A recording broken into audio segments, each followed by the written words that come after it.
शादी के बाद क्या बेटियां पराई हो जाती हैं? पति 2 दिन के लिए अपने ऑफिस के काम के सिलसिले से बाहर जा रहा है तो पत्नी से कहता है कि चलो तुम्हें तुम्हारे मायके छोड़ देता हूँ, तुम्हारी अकेली का यहाँ मन नहीं लगेगा। मैं बहुत खुश हुई, अपने घर जाने के लिए तैयार हो गई। मायके गई तो घर का दरवाजा खुला था। माँ और बाबा बालकनी में बैठकर खाना खा रहे थे, अचार और चटनी के साथ।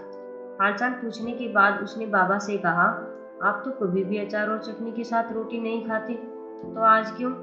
तो बाबा ने कहा, बेटा जी कभी कभी खा लेनी चाहिए, इसका भी अलग ही मजा है। पर उसने अपने पिता की आंखों में लाचारी देख ली। तभी भाभी बाहर आई और चेहरे पर झूठी मुस्कान सजाई पूछने लगी, रहने आई हो? उसने कहा, नहीं भाभी, मेरे पति 2 दिन के लिए कहीं बाहर गए हैं तो मुझे यहाँ पर छोड़ गई। भाभी कहने लगी, बैठो, तुम्हारे लिए चाय बना कर लाती हूँ। मैं भी अपने माता पिता के खाए हुए बर्तन समेटने लगी और कहने लगी, मैं भी भाभी की मदद करवा देती हूँ और साथ ही भैया से भी मिल लूंगी। यह कहते हुए अंदर चली गई। किचन में बर्तन रखकर वह भाई के कमरे की ओर चल दी तो उसे भाई और भाभी की आवाज सुनाई दी।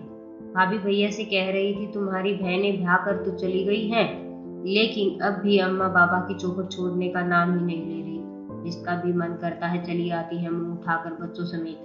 तो भैया भी गुस्से से कहने लगे, तो तुम्हारा क्या खाती है, यहाँ नहीं आएंगी तो और कहाँ जाएंगी? तो भाभी भी दनदनाते हुए, बस अब मुझसे नहीं होती तुम्हारे खानदान की सेवा, तुम्हारे माँ बाप को संभालती हूँ, उन्हें खाना देती हूँ, ये एहसान समझो। भैया भाभी की बातें सुनकर वह सन्न रह गई। उसकी आवाज तो उसके मुंह में दबकर रह गई।